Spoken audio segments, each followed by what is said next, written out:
ya, atau sudah benarkah ya penyandaran kita, penyerahan diri kita kepada Allah Subhanahu wa taala? Pertanyaan yang sekalian saya hormati dan saya muliakan. Bersandar kepada Allah, menyerahkan diri kepada Allah, dalam bahasa agamanya bertawakal. Bertawakal. Tawakal kepada Allah Subhanahu wa taala. Yang sekalian saya hormati dan saya muliakan, dalam sebuah hadis yang sahih, dalam Sahihul Jami' dikeluarkan oleh Imam Muslim, ya, dan juga bisa dilihat dalam Sahihul Jami' karya Syekh Al-Albani rahimahullah,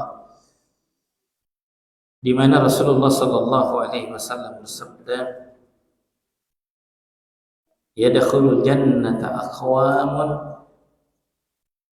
afidatuhum mithla afidatit tayr." Nah, dari sahabat Abu Hurairah radhiyallahu taala anhu, Rasulullah sallallahu alaihi wasallam bersabda, ya, akan masuk surga satu kaum, yang mana kaum ini hatinya mereka ini seperti hati burung. Ya, ini orang-orang yang akan masuk surga ini. Ya. Nabi Shallallahu Alaihi Wasallam menjelaskan bahwa kaum yang dijanji dengan surga oleh Nabi Shallallahu Alaihi Wasallam, ya, kaum ini memiliki hati seperti hati kita pada umumnya. Tapi bagaimana hati mereka, penggambaran hati mereka, kondisi hati mereka, kata Nabi, hati mereka seperti hati burung. Dari sini para ulama memberikan penjelasan bagaimana hati burung itu sih. Ya. Di antara mereka ada yang berpendapat bahwa burung itu hatinya penuh dengan tawakal. Coba lihat burung, Pak. Banyak anaknya, betul?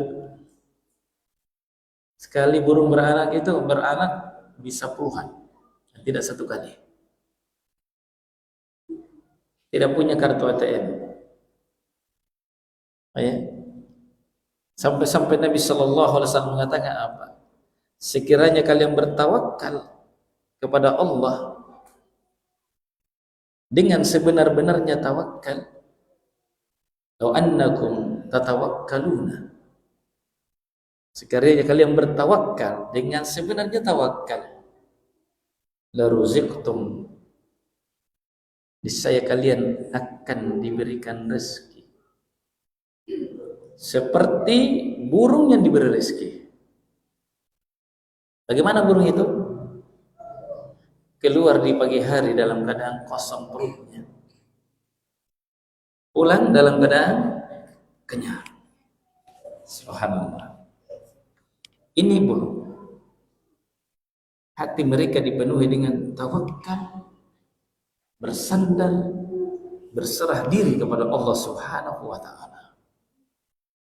Jemaah sekalian saya hormati dan saya muliakan, inilah keadaan kondisi hati seorang mukmin. Kata Nabi tadi, akan masuk surga satu kaum yang mana hati mereka seperti hati apa tadi? Hati burung. Bagaimana tadi hatinya burung? Dipenuhi dengan tawakal kepada Allah Subhanahu wa taala. Nabi sallallahu alaihi wasallam dalam satu hari sedang duduk bersama sahabat, tiba-tiba berdiri dari tempat duduknya. Segera masuk ke rumahnya, lalu kembali masuk ke masjid menunggu sahabat. Lalu Nabi mengatakan, tadi saya terganggu dengan beberapa keping emas yang ada di balik tikar. Tidak tenang hati saya hingga saya sedekahkan. Kalau kita tak balik, tidak tenang hati kita kalau tidak ada isinya dompet. Saya tidak mengatakan bahwa punya isi dompet itu tidak boleh. Boleh. Ya. Bahkan terkadang wajib. Harus menafkahi keluarga dan seterusnya. Ada hal yang ditanggung.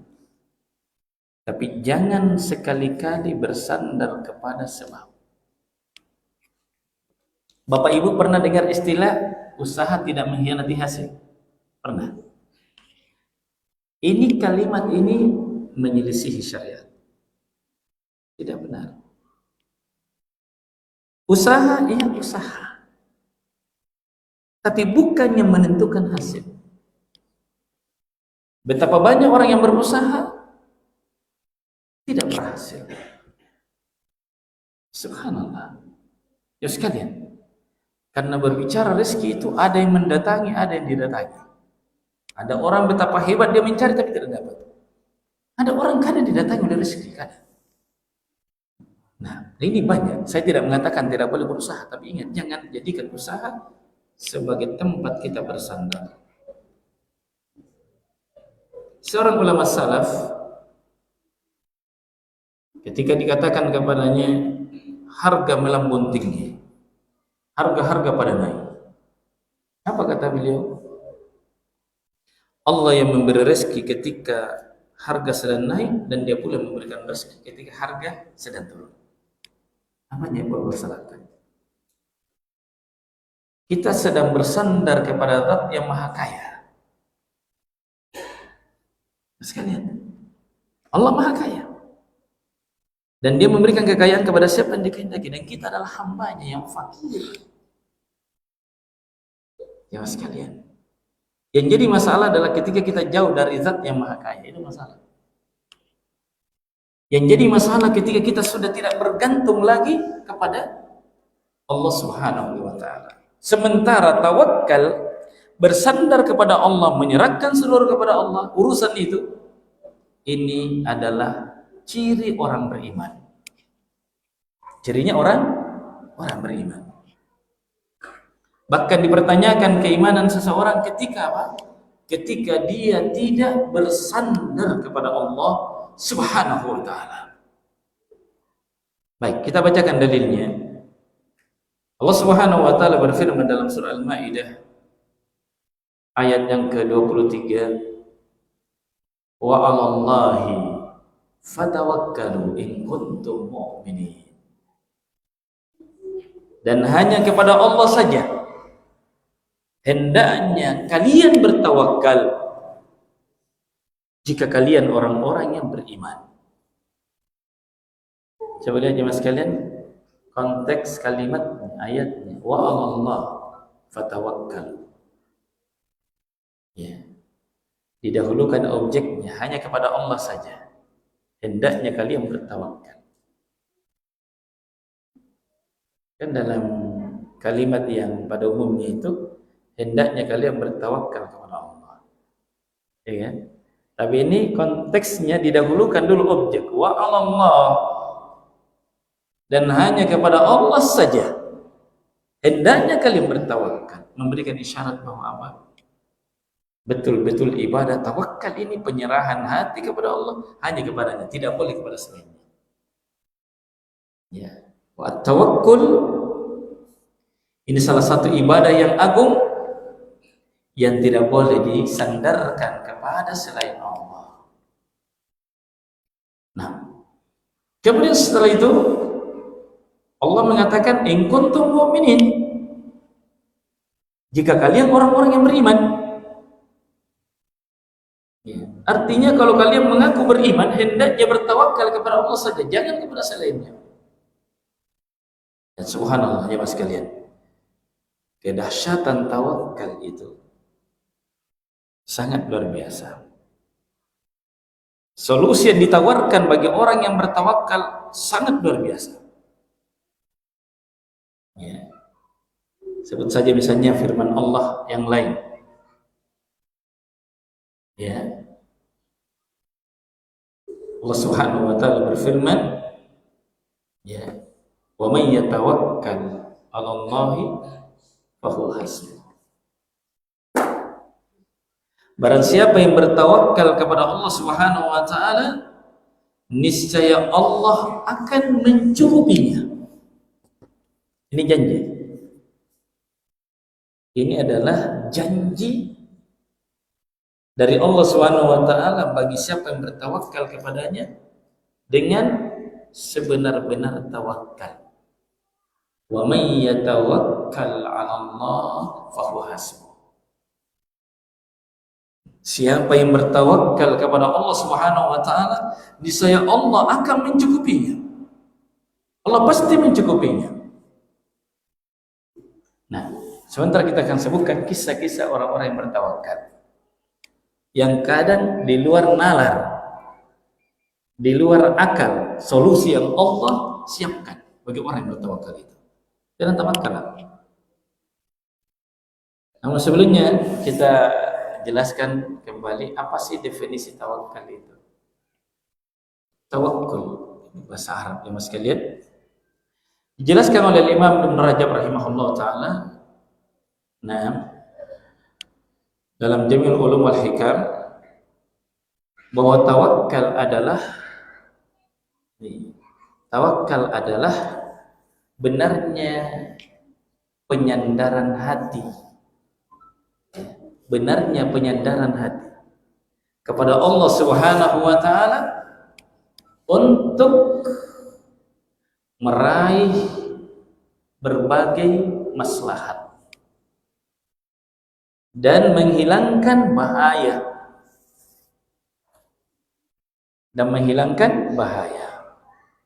baik dalam urusan dunia maupun akhirat. Orang mukmin ini menunjukkan bahwa tawakal itu berlaku untuk seluruh urusan, kecil besar. Ya, urusan kecil, urusan besar harus diserahkan kepada Allah. Urusan dunia, urusan akhirat untuk meraih manfaat atau menolak mudarat, seorang mukmin hatinya benar-benar penyandarannya hanya kepada Allah Subhanahu wa taala. Nah, lanjut kata beliau, menyerahkan semua urusan kepadanya serta meyakini dengan sebenar-benarnya bahwa tidak ada yang memberi, tidak ada yang menghalangi, mendatangkan bahaya, mendatangkan menolak, mendatangkan manfaat, demikian pula menolak mudarat, kecuali hanya Dia semata. Ini keyakinan ya, hamba makhluk sebab. Ya mas sekalian yang saya hormati dan saya muliakan, ini tawakal. Nah, di dalam doa yang Nabi ajarkan, doa tawakal, kita lihat bagaimana urgensinya tawakal dan bagaimana si tawakal itu. Nabi sallallahu alaihi wasallam mengajari kita doa.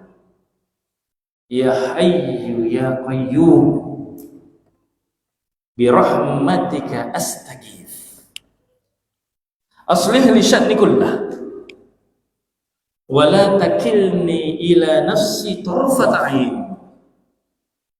Wahai Zat yang maha hidup dan mengurus seluruh urusan makhluk. Ya, ini dua sifat, dua nama Pak, Al-Hayyu Al-Qayyum. Ini kata ulama mewakili seluruh nama dan sifat. Al-Hayyu sifat hidup, sifat dzatiyah, sifat diri yang hidup. Al-Qayyum yang artinya yang mengurus seluruh urusan makhluk, tidak ada yang lepas dalam pemberian, dalam menolak, dalam mengatur dan seterusnya. Ini Al-Qayyum. Ini adalah sifat fi'liyah, sifat perbuatannya Allah. Perbuatan Allah dalam hal memberi manfaat, memberi mudarat ataupun manfaat. Jemaah sekalian, saya hormati dan saya muliakan. Bi rahmatika astaghits. Dengan rahmatmu saya minta tolong kepadamu. Dalam seluruh urusan kita minta tolong kepada Allah. Aslih li sya'ni kullah. Ya Allah, perbaikilah seluruh urusanku, seluruh urusan dunia akhirat. Aslih li sya'ni kullah, perbaiki seluruh urusanku. Lihat penghujung doanya, wala takilni ila nafsi tarfata ain. Dan janganlah engkau menyandarkan diriku kepada diriku sendiri walaupun hanya sekejap mata. Coba sekalian, janganlah engkau sandarkan diriku kepada diriku sendiri, apalagi kepada orang lain, walaupun hanya sekejap mata. Menunjukkan betapa butuhnya kita dengan Allah dan menunjukkan betapa pentingnya kita bertawakal kepada Allah Subhanahu wa taala. Sampai sekejap mata, ya Allah, jangan kau sandarkan diriku kepada diriku sendiri. Jangan. Bisa sandarkan diriku kepada. Makanya sekalian rahasia hikmahnya, kenapa setiap aktivitas diawali dengan apa? Bismillah. Ya kan? Apa artinya bismillah? Terjemahkan secara letterlight dengan nama Allah. Tahukah kita, Pak, makna ba di situ, huruf ba di situ. Dari kata bismillah, ba di sini disebut oleh para ulama maknanya adalah al-isti'anah. Minta tolong, minta bantuan dari seluruh aktivitas kita, hatta minum. Ketika kita membaca bismillah, seolah-olah kita mengatakan dengan namamu ya Allah, artinya saya minta tolong ya Allah, dengan namamu bantu saya untuk bisa minum, untuk bisa makan, untuk bisa beribadah, untuk melakukan kebaikan ini, kebaikan itu. Kenapa rahasia bismillah itu? Belum lagi kebaikan lain, di sananya ada keberkahan dan seterusnya. Ya mas sekalian, yang saya hormati dan saya muliakan, ayat yang kita bacakan tadi dalam surah Al-Maidah ayat 23, ya, di mana Allah mengatakan wa 'alallahi fatawakkalu in kuntum mu'minin, dan hanya kepada Allah saja hendaknya kalian bertawakal jika kalian adalah orang-orang yang beriman. Ini sebenarnya ucapan yang diucapkan oleh dua orang yang soleh di zaman Nabi Sallallahu Alaihi Wasallam, di zaman Musa Alaihi Salatu Wassalam. Ya.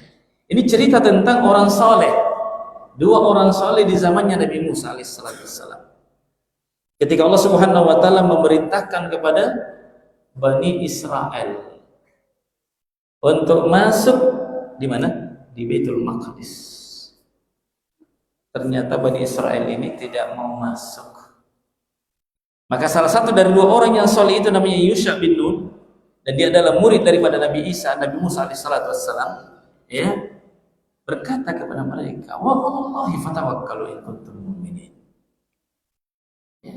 Dan hanya kepada Allah saja hendaknya kalian bertawakal jika kalian orang beriman. Dan kita tahu sejarah bagaimana Yusha bin Nun ini memimpin perang membersamai Bani Israel. Subhanallah, disebutkan dalam kisah bahwa peperangan terjadi di hari Jumat, ya, sementara matahari sudah mau terbenam, ya. Bani Israel dilarang berperang di hari Sabtu, dilarang berperang di hari Sabtu. Sementara ini sudah mau terbenam matahari, musuh belum kalah, sudah tapi hampir kalah. Ini kalau tidak selesai peperangan sebelum terbenam matahari, musuh bisa menyusun kekuatan kembali. Maka coba lihat bagaimana tawakalnya Yusha bin Nun ini. Dia berdoa kepada Allah Subhanahu wa taala. Seraya berkata kepada matahari, wahai matahari, engkau bergerak atas perintah Allah. Saya juga berperang atas izin Allah dan perintah Allah. Berhenti. Dia tunjuk matahari, berhenti matahari. Kekuatan tawakalnya kepada Allah. Apa yang terjadi mas sekalian? Matahari terhenti hingga peperangan usai dan peperangan dimenangkan oleh kaum muslimin. Subhanallah, matahari tertahan ya mas sekalian. Coba lihat bagaimana kekuatan orang yang bertawakal kepada Allah Subhanahu wa taala. Nah, ini kisah nyata disebutkan Di dalam Al-Quran disebutkan dalam hadis-hadis Nabi Sallallahu Alaihi Wasallam bukan sekedar untuk menjadi bahan bacaan, tapi bisa diambil pelajaran di dalamnya. Bahwa bahkan alam ini bisa membantu membersamai orang-orang soleh dengan izin Allah. Ketika orang soleh betul-betul bertawakal kepada Allah. Para ulama menjelaskan apa maknanya matahari ditahan ini. Ada 3 penafsiran. Penafsiran yang pertama, betul-betul ditahan, tidak bergerak. Makna kedua, dia bergerak tapi lambat, lebih lambat dari biasanya. Yang ketiga, dia bergerak mundur. Subhanallah. Bergerak mundur, bukan bergerak maju ke barat. Coba lihat bagaimana orang-orang soleh, orang-orang mukmin ketika dia berjalan di jalan Allah, ya, berada di atas jalan Allah dan menyerahkan urusan kepada Allah, maka alam pun membantunya dengan izin Allah. Subhanallah. Dan ini banyak kisah-kisah menarik ya. Termasuk diantaranya apa? Ada yang tahu doanya Nabi Ibrahim ketika dilempar masuk ke dalam api? Doanya adalah hasbiyallahu wa ni'mal wakil. Subhanallah. Coba lihat, apa arti hasbiyallahu wa ni'mal wakil? Cukuplah Allah sebagai penolong saya, pelindung saya, yang membantu saya. Nah, barakallahu fikum. Apa yang terjadi? Ketika beliau dilempar masuk ke dalam api, ini kekuatan tawakal loh. Kekuatan tawakal. Kalau berbicara logika sudah binasa sudah Nabi Ibrahim ini. Bahkan saking besarnya ini Pak, api yang disiapkan oleh orang musyrikin, tidak bisa dilempar Nabi Ibrahim dengan lemparan biasa. Dia harus menunggahkan alat yang dikenal dengan nama manjanik. Berarti agak jauh ya. Karena kobaran apinya sangat luar biasa panasnya, sehingga menjauh, dilempar dari arah yang jauh menggunakan manjanik. Secara logika tidak selamat Nabi Ibrahim. Tapi lihat kekuatan tawakal. Bahkan ketika itu jemaah sekalian, para malaikat datang menawarkan diri kepada Ibrahim. Malaikat yang ditugasi oleh Allah menurunkan hujan, malaikat yang ditugasi oleh Allah mengendalikan angin, itu datang dan tentu dengan izin Allah, memberikan menawarkan diri untuk membantu Nabi Ibrahim. Tapi Nabi Ibrahim menolak semua itu, ya, menolak tawaran dari para malaikat.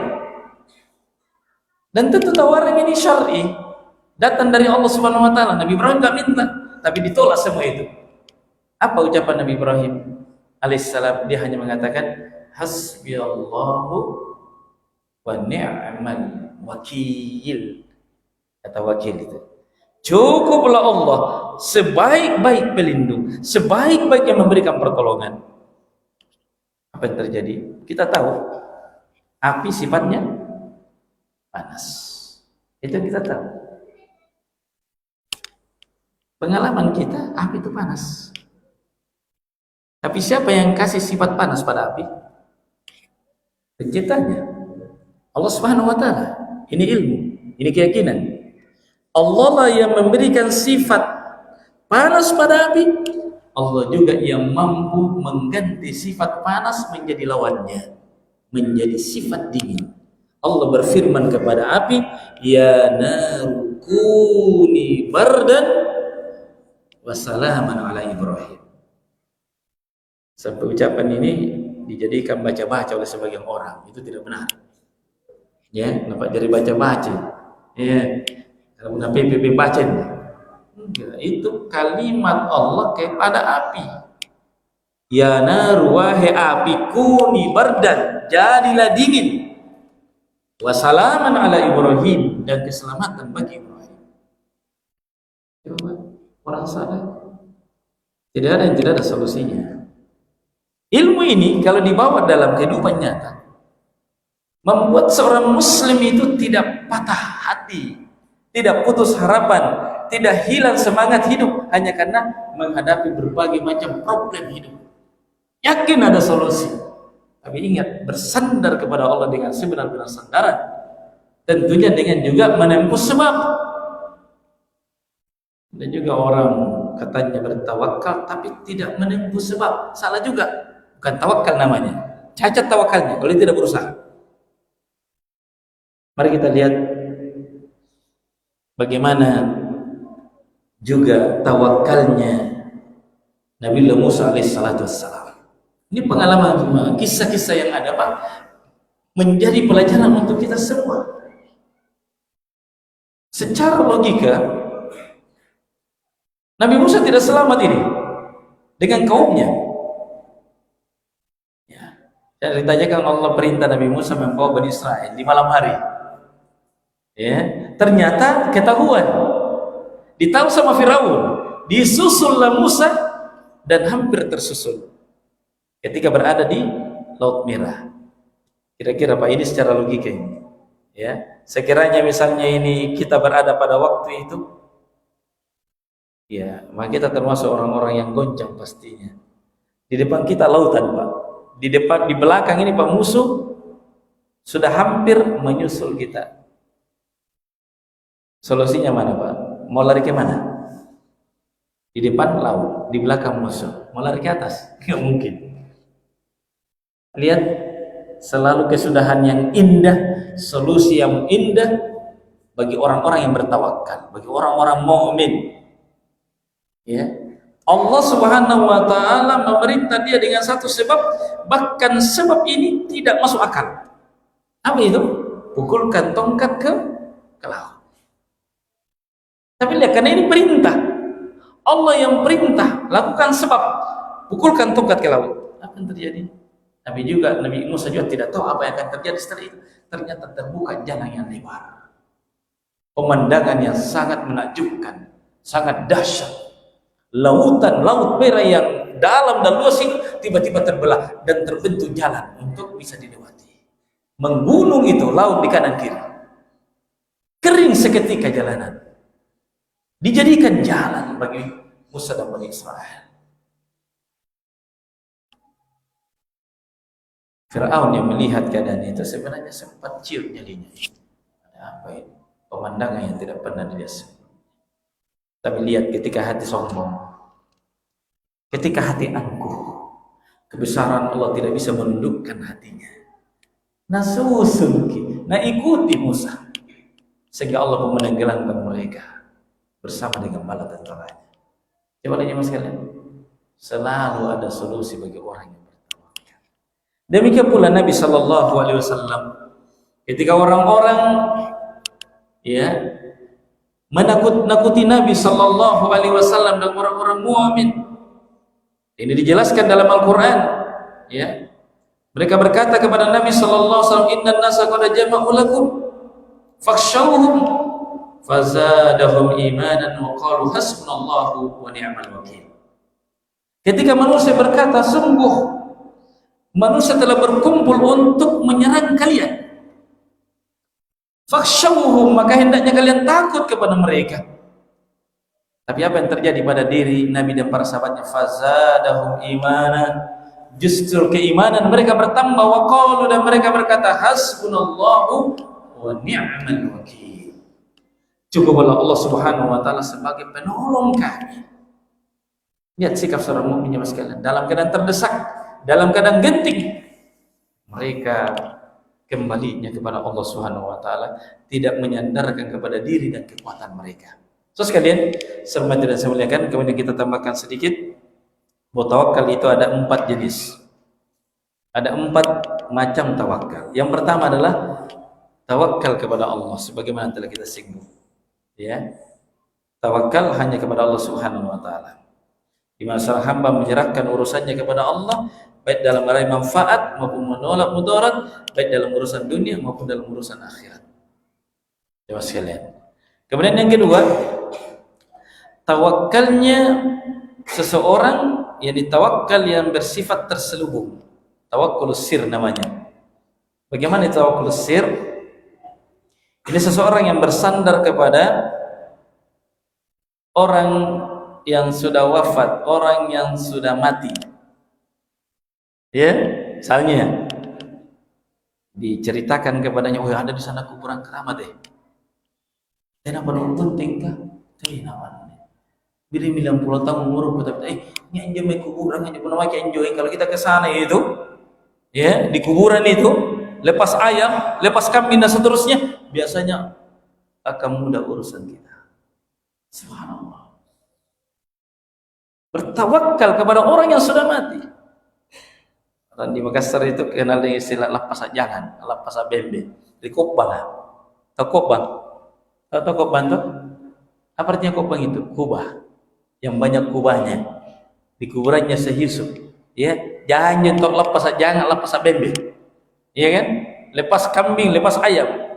Itu dengan satu keyakinan bersandar kepada pemilik kuburan. Macam-macam orang punyanya ke situ. Kalau sampai dia sandarkan hatinya, kalau saya ziarah ke kuburannya si fulan, maka saya akan dapatkan begini, urusan saya akan mudah dan seterusnya. Ini bentuk tawakal yang sifatnya sir. Dan ini syirik. Syirik besar. Assalamualaikum. Dan yang seperti ini tidak boleh.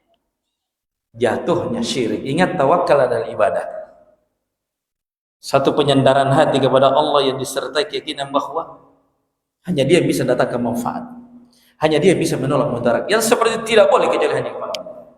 Maka posisi kondisi hati tadi, ketika dia bersandar kepada orang yang mati, walaupun dia seorang yang soleh, bahkan seorang nabi, bahkan malaikat sekalipun, ini jatuhnya syirik. Yang seperti tidak boleh kecuali hanya kepada Allah saja. Baik sekalian, sama dan sama. Atau orangnya belum mati, tapi ada di tempat yang lain, ada di tempat yang jauh. Ya, lalu disertai dengan keyakinan bahwa orang yang jauh itu bisa memberikan manfaat ke dia dalam kondisi tertentu, dalam keadaan genting, maka ini syirik. Contoh, saya pernah dengar bersama bincang-bincang dengan salah satu warga di satu tempat, bilang ada perguruan, Pak Ustadz, kalau kita dalam kondisi kepepet, anggap misalnya di lautan, terjadi badai dan seterusnya, bahkan tenggelam. Apa kata gurunya? Sebut saja namaku, saya akan datang bantu. Bahkan kalau kau tidak sempat sebut namaku, ingat saja. Ini kan kesyirikan luar biasa, Pak. Kesyirikan yang luar biasa. Ada juga mungkin bapak-bapak ada yang pernah dengar ya. Ini penting saya ingatkan. Di Bugis Makassar, mungkin juga Bugis Makassar ya. Mereka meyakini bahwa ada misalnya apa ya, api punya nabi, ya, air punya nabi, besi punya nabi, ada nabinya. Katanya kalau kita kenal nabinya ini air nabinya, api nabinya, apalagi tanah dan seterusnya, kita tidak akan dimakan itu. Misalnya laut, supaya tidak tenggelam di laut harus kenal siapa nabinya. Sebut nabinya air. Siapa katanya nabinya air? Nabi Hilal. Nabi Khidir kata mereka. Ini keliru. Saya bilang Nabi Khidir nabinya air. Subhanallah. Nabi Khidir Nabiullah, nabinya Allah, bukan nabinya air. Cuma mungkin dalam kisahnya bertemu dengan Nabi Musa di laut, bukan nabinya laut. Sehingga katanya kalau terjadi badai datang, sebut saja Nabi Khidir namanya, kamu selamat. Assalamualaikum. Ini syirik. Terus nabinya besi siapa? Menurut mereka Nabi Daud. Supaya kebal ya, tidak membawa senjata, harus tahu siapa nabinya. Nabi Daud. Dipanggil Nabi Daud. Rasulullah. Ini syirik ya mas kalian. Nabinya api. Siapa tadi? Nabi Ibrahim. Begitu. Subhanallah. Makanya mas kalian serba dan sebagainya, ini bentuk penyandaran yang dinilai sebagai syirik. Bentuk yang ketiga, tawakal yang ketiga, yakni seseorang bertawakal di mana orang yang ditempati bertawakal memang dia mampu untuk memberikan manfaat, tapi sayangnya orang yang bertawakal ini kondisi hatinya terlalu merendahkan dirinya ya kepada yang ditempati bertawakal. Misalnya dalam hal mendapatkan manfaat dunia, misalnya kerja di satu perusahaan atau di bosnya, kondisi hatinya itu seolah-olah bahwa di sinilah rezekiku. Seolah-olah saya tidak bisa hidup kalau tidak lewat di sini. Sampai dia merendahkan dirinya, hebat sekali rasa tawakalnya, sehingga ketika misalnya di PHK, betul-betul hatinya jatuh. Seolah-olah putus harapan. Kalau seperti ini kondisinya, jatuhnya syirik kecil. Ya.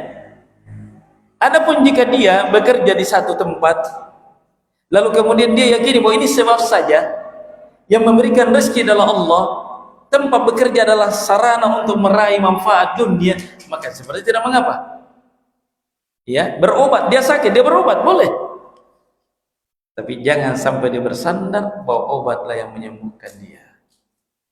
Makanya lihat apa perkataan Nabi Ibrahim, wa idza maridtu fa huwa yashfini.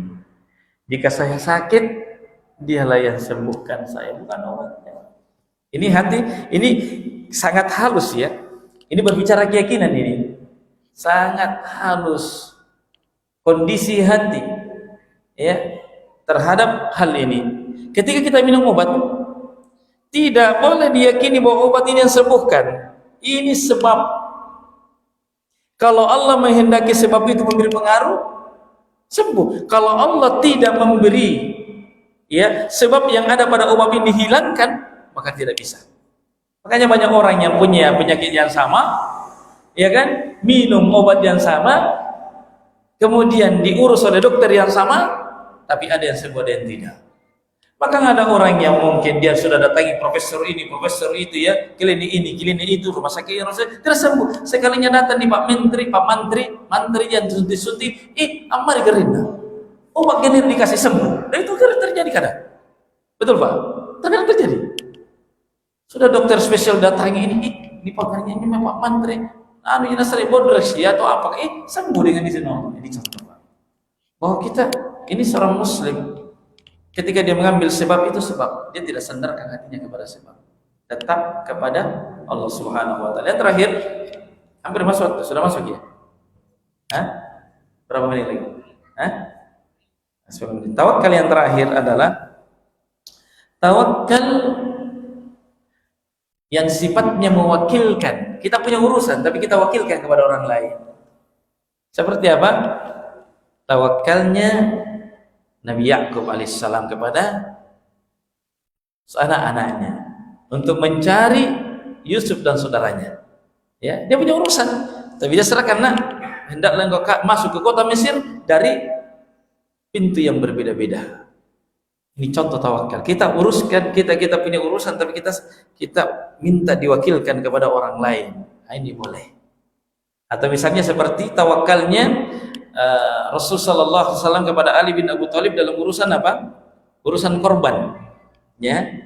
Di mana Nabi sallallahu alaihi wasallam menyembelih hewan korban sebanyak 100 ekor. 63 ekor beliau sembelih sendiri dan sisanya diserahkan kepada Ali bin Abi Thalib untuk menuntaskannya sampai 100 ekor. Maka mewakilkan seperti ini, maka tidaklah mengapa. So sekalian yang saya hormati dan saya muliakan, demikianlah ya bagaimana kekuatan tawakal ini. Semakin hebat seseorang dalam bertawakal, maka semakin hebat pula datangnya pertolongan dari Allah Subhanahu wa taala. Ingat, Allah itu sesuai dengan persangkaan hambanya. Ini penting. Dalam tawakal harus ada persangkaan, harus ada keyakinan di situ. Di dalam tawakal itu, jenjang-jenjang hal-hal yang harus ada pada tawakal. Di dalam tawakal harus ada keyakinan kepada Allah. Ya, harus ada keikhlasan di dalamnya, harus ada tauhid di situ, dan harus ada persangkaan baik kepada Allah bahwa memang Dia mampu memberikan pertolongan. Enggak boleh ada keraguan. Ya, jadi dalamnya harus ada persangkaan baik. Sehingga apa? Sehebat apapun urusan seseorang, ya, dia berprasangka baik kepada Allah, Allah bisa memberikan pertolongan sesulit apapun. Coba lihat kisah-kisah para nabi yang sebagian telah kita sebutkan. Coba kita lihat bagaimana kisahnya Nabi Ayyub alaihissalam. Ya, dalam tawakalnya kepada Allah saat Allah mengujinya. Ya kan?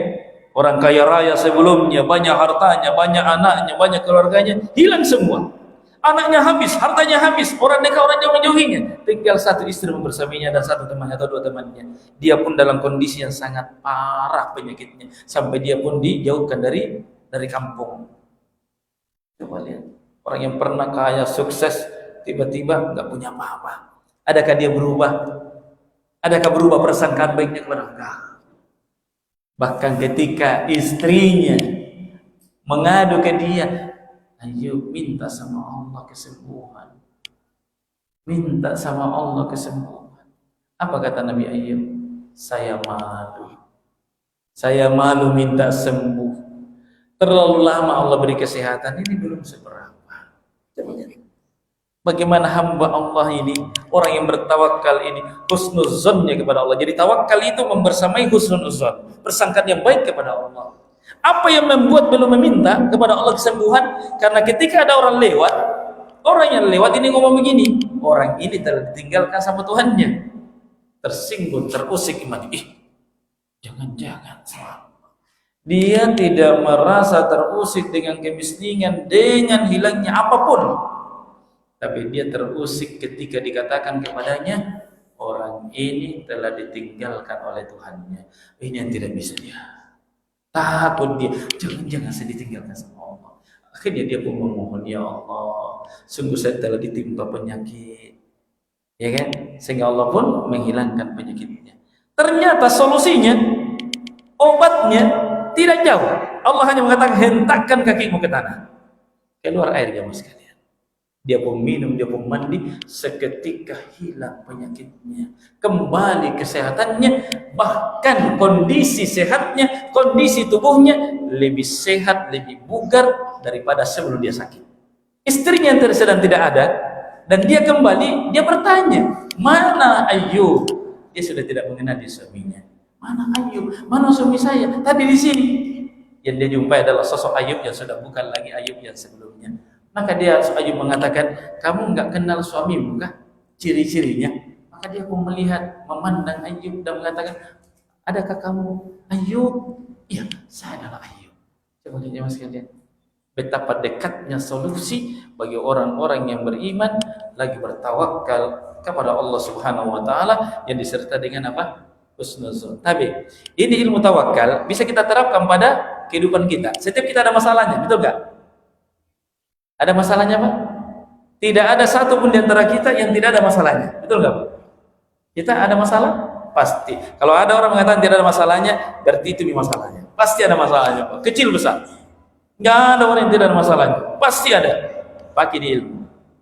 Pakai di ilmu tawakal kepada Allah Subhanahu wa taala, disertai dengan doa-doa yang diajarkan oleh Nabi sallallahu alaihi wasallam. Saya kira ini jemaah sekalian, semoga bermanfaat, karena ilmu-ilmu seperti ini ilmu terapan sebenarnya. Ini kan teorinya.